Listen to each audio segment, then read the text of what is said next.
আসসালামু আলাইকুম এভরিওয়ান। আমি আফরোজা চলে এলাম একটা ছোট রিলস আমার লাইফের একটা নিউ এক্সপিরিয়েন্স আপনাদের সাথে শেয়ার করব। এবার বাংলাদেশে যে একদম সাডেন প্ল্যানে একটা ডিসিশন ছিল যে এবার আমি ড্রাইভিংটা শিখবো।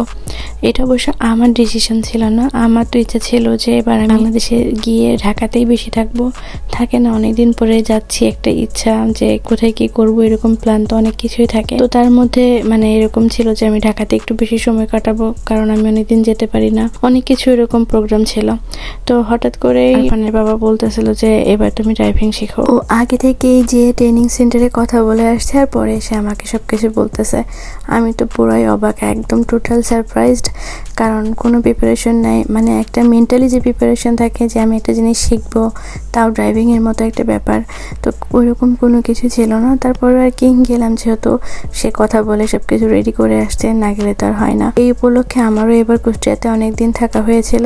আমার কোনো আইডিয়াই ছিল না যে আমি একদম মেন রাস্তায় ড্রাইভিং শিখবো। আমি তো প্রথম দিন একদম পুরোই টাসকি যে একদম মেন রাস্তায় আমি কিভাবে ড্রাইভ করব। তো যাক, আলহামদুলিল্লাহ টুকটাক যতটুকু শিখতে পেরেছি সব কিছুর জন্য, যদিও অত পুরোপুরি আয়ত্ত করতে পারিনি, কারণ সময় তো আসলে অত বেশি ছিল না, আর আমি অত সময় দিতে পারি নাই। ইভেন লাস্টের ক্লাসগুলো করতেও পারি নাই, ঢাকাতে চলে আসছে। সম্পূর্ণ শিখতে না পারলেও কিছুটা এক্সপিরিয়েন্স হয়েছে।